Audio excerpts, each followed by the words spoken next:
पूछता है भारत दूसरे बोल नहीं आते। टिकैत साहब ने भी राकेश टिकैत जी गए वहाँ पे पैनल पे, उन्हें कि भैया तो चुप ना रहने की कोई बीमारी है यार, चुप तो है जा।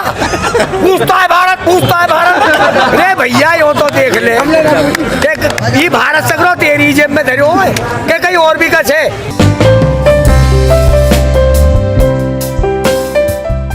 किसी भी फैसले को हमारे ऊपर कोई लादे को नहीं, हमारे पक्ष में सही फैसलों कर दे हम चले जाएंगे। हमारे काम है ये चपरासी करे बटवा दो, हम वहाँ में भी खुश, हम अपने काम से मतलब है हमारो। कमेटी ठीक काम कर देगी, ठीक काम करेगी तो बढ़िया लगेगी। अब कमेटी में कैसी कमेटी बनेगी, कौन कौन लोग डिसाइड होगा हमें पता लगेगी। नहीं, अगली जो बात कही जाए आपसे, 26 जनवरी को लेकर जो वार्ता चल रही है कि 26 जनवरी को हम परेड में शामिल होंगे, इसमें कितनी मजबूती रहेगी? किसकी वार्ता चल रही है? किसान संगठन जो कह रहा है हम 26 जनवरी की परेड में शामिल होंगे। हमारे शीर्ष नेतृत्व ने क्या कही है? शीर्ष नेतृत्व ने ये कहा है कि अगर हमारे पक्ष में फैसला नहीं आता है, काला कानून कृषि बिल वापस नहीं लिया जाता है, हम 26 जनवरी की परेड देखने जाएंगे अपने ट्रैक्टर ट्रॉलियों के साथ। हमारे शीर्ष नेतृत्व ने जो शब्द बोले वो बिल्कुल सही है, बिल्कुल सही, उसमें कोई किंतु परंतु नहीं। और क्या क्या अहम बातें हैं जो किसान अब इस फैसले के ऊपर टिका हुआ है? देखो, एमएसपी को तो कर दे पक्की, उसको आपराधिक दायरे में लामे, एमएसपी से नीचे जो खरीदे वो अपराधी मानो जाए, स्वामीनाथन आयोग को लागू करे। और ये तो 3 बीमारियां एक महिला रही, और इन्हें इनके अलग कुछ और लेके आनो। 3 बीमारियों के नाम क्या है? क्या वो आनुवांशिक रोग है? 3 बीमारियां? 2 बीमारी ऐसी है उनकी अब पता लगी है कई महीना में कि ये बीमारी है। एक बीमारी का नाम बताओ। अरे मेरी ये 3 कानून जो बनाए इन्होंने, इनमें व्यापारी गुजेर दी हमारे ऊपर। अब नाम तो इन्होंने धरे, उनके क्या क्या धरे, पहले तो उन्हें ये बढ़ावे ही ना है, और जब इनकी पता लगी बीमारी है अब आप सुनना रहे। पहले इन्होंने ये कही ही महामारी में आपको ध्यान होगी कि भैया कश्मीर से लेकर कन्याकुमारी तक किसान कहीं माल बेचो। हमारी सीमा हरियाणा से लगी हुई है, हरियाणा में हमारे गेहूँ एंट्री नहीं होती है, और 1500 रुपया में यूपी में गेहूँ बिके। यूपी तो खरीद ना रही और हरियाणा में घुसन नहीं दिए। अभी 5-4 दिन पहले हरियाणा के मुख्यमंत्री ने एक बात कही है, मध्य प्रदेश के ने कही है कि हमारे राज्य में जो माल बेच रहे हैं वो हम जेल में घेर देंगे। अभी तो लेन ना दें, जुम्मा 8 दिन हुए हैं, कागज आए, इतने दिमाग खराब है इनके। अब एक बात बताइए, तुम यहाँ इंटरव्यू मेरे यहाँ ले रहे हो गाजीपुर में, या मुंबई में भी ले सकोगे, कोई यहाँ पे मुकदमा हो जाए। जब हम अन्न पैदा कर रहे हैं, खाद्यान्न पैदा कर रहे हैं, तो हम कहीं भी बेच सकते। जब पार्ले जी को बिस्कुट पूरे भारत में बिक सके तो हमारा गेहूँ भैया पूरे भारत में क्यों ना बिके? लेकिन गेहूं का आटा तो अन्नदाता का ही है उसमें। अरे भैया मैं वो आटो अन्नदाता को, लेकिन वहाँ पे लग गए हो, लिख गई है ऊपर सरमाएदार बहुत लग गई है। मेरी बात समझो, तुम बात को समझने की कोशिश करो। इन्हें या कोविड में या में एक बीमारी और है भाई, तब पीछे को हेट और समझ लो, या महामारी में जितने भी उद्योग है सब धराशायी हो गए, जितना भी व्यापार हो सब बेकार हो गए हो। पूंजीपति इनकी ढीढ़ लग रही बाहर को, फैक्ट्री बंद, ऑफिस बंद, वर्कशॉप बंद, लेबर अपने अपने काम को चली गई। अब जब जीडीपी को आंकड़ों देखोगे हो तो जीडीपी में अगर सांस रहे हो तो कृषि से रहे हो, एग्रीकल्चर से रहे हो। अब ये जो सरमाएदार चाणक्य बैठे इन्होंने दिमाग लगाया हो यार, ये सेक्टर तो बहुत मजबूत है, हमारी में भी ना मरो। क्या देखो पहले वो सब षड्यंत्र बना के जब यूँ कानून लेके आए। लेकिन अन्नदाता ने अपने उग्र प्रदर्शन से ये दिखा दिया कि हमारे अंदर बहुत बड़ी शक्ति है। भैया या देश को किसान, भारत को किसान ही भारत है, भारत को किसान ही भारत है। तुम भी किसान पर मारते हो कहीं ना कहीं, ये जितने ऊपर बैठे हैं सब किसान पर मारते हैं। ये दिल्ली भी गांव में थी आके बढ़ी है, जो शहर नए नए बस रहे हैं गांव में बस रहे हैं। भारत देहात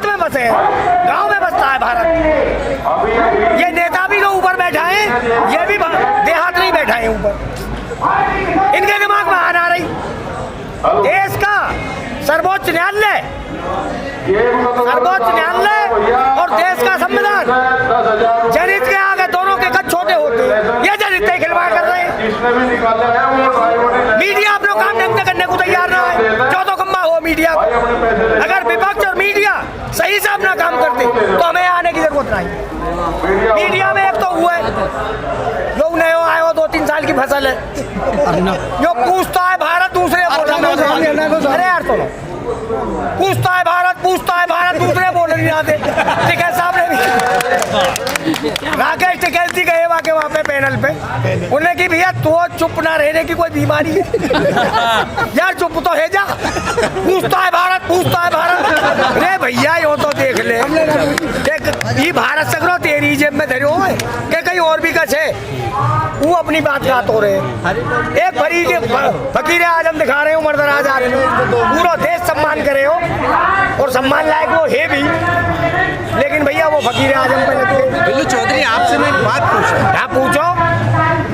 आप यहाँ धरने पे पहले दिन से मैंने आपको देखा जी, इस दिन पहले दिन धरने की शुरुआत की गई थी, आप यहाँ धरने पे थे जी।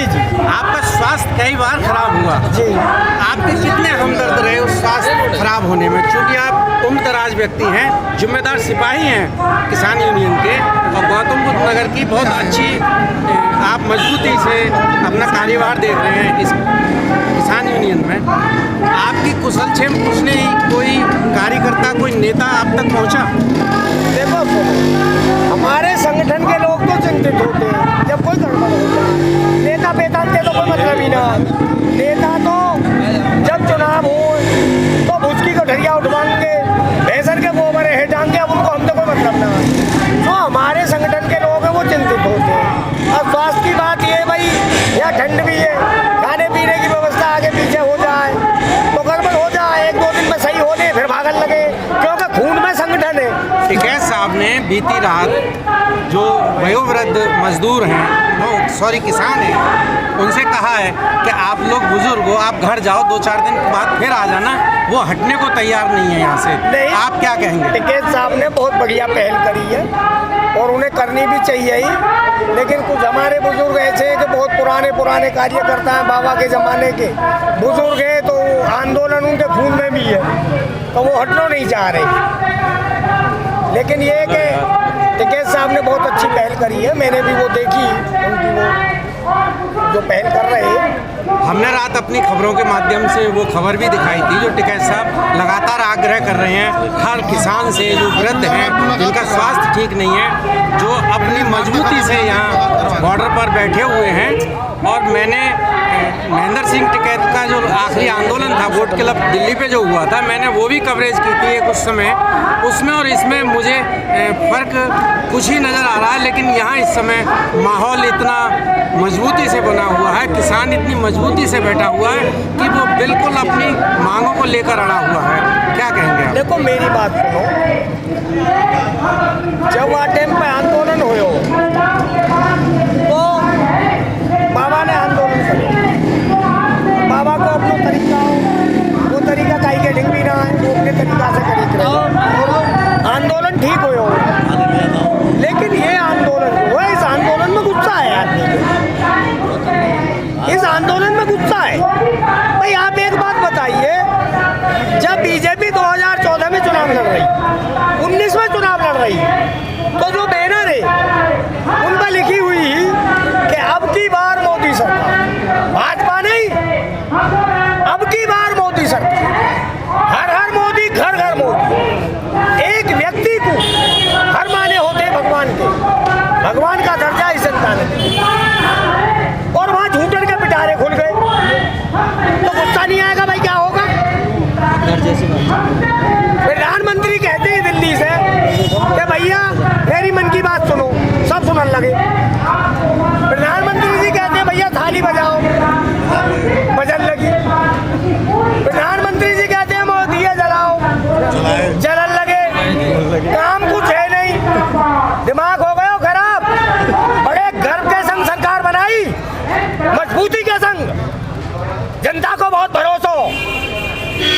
2014 में जिस बच्चे की उम्र 18-20 साल ही, वो ये उम्मीद लगाए बैठो कि सरकार आएगी, मोदी सरकार, मुझे रोजगार मिलेगा। करोड़ों पद उस समय खा लिए, आज तो 2 करोड़ उनने खा ली। लेकिन और उसकी उम्र 27-28 साल हो गई है और वो देख रहा हूँ वो नौकरी कम मिली। झूठ के बुलंदा बांध दिया इन्होंने, काम कुछ नहीं करो। शिक्षा को इन पे कोई काम नहीं, रोजगार को कोई काम नहीं, किसान को कोई काम नहीं। झूठ बोलो, ताली बजाओ, ये नहीं चलेगी। केवल आपके इस चैनल के माध्यम से बता रहे हूँ, अगर आपने बिना काटे मेरा इंटरव्यू दिखाने की कोशिश करी हो, मेरी हाथ जोड़ के तुमसे प्रार्थना है, भावनाओं में देश बहाया है। वाराणसी में जाके कहते हैं प्रधानमंत्री कि माँ गंगे ने बुलाया है। यार हंसो मत, गंगा तो दिल्ली के नजदीक कर भी जा रही है यार। ब्रिज घाट में चले जाते 100 किलोमीटर 1000 किलोमीटर ट्रेन घूम दी हो तुमने या देश की जनता को, और वह ताली बदल लगे। केवल भावनाओं में देश बहाया है, और भावनात्मक पहलू में सच्चाई नहीं होती, हकीकत नहीं होती। हकीकत करिए तुम्हें काम करना पड़ेगा जमीन पर और काम दिखाना पड़ेगा। माना कि तुम ईमानदार हो, इसका मतलब ये नहीं है तुम गलत काम करोगे या काम नहीं करोगे। अंत में बात करेंगे अहम मुद्दे पे, जो माननीय सुप्रीम कोर्ट ने एक कमेटी का गठन किया है। वो कमेटी कितना फैसला आपको सुनाएगी, आप उस फैसले चलो उसे आन तो दो, इंतजार करेंगे हम भी, आप भी आन दो। तो सुप्रीम कोर्ट न्यायालय तो माननीय न्यायालय आपके पक्ष में है,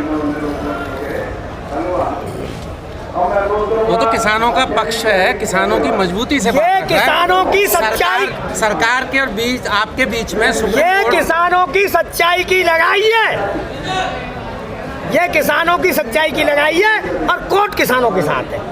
ये बात मेरी आप लिख लो, मैंने पहले दिन से ही कही है। आपको कितना यकीन है इस बात पे? पहले दिन से कही मैंने, जितने भी ये इंटरव्यू लेने वाले, ये सरकार जनहित से खिलवाड़ कर रही है और लोकतंत्र में ये जनहित से खिलवाड़ नहीं कर सकती किसी भी बात।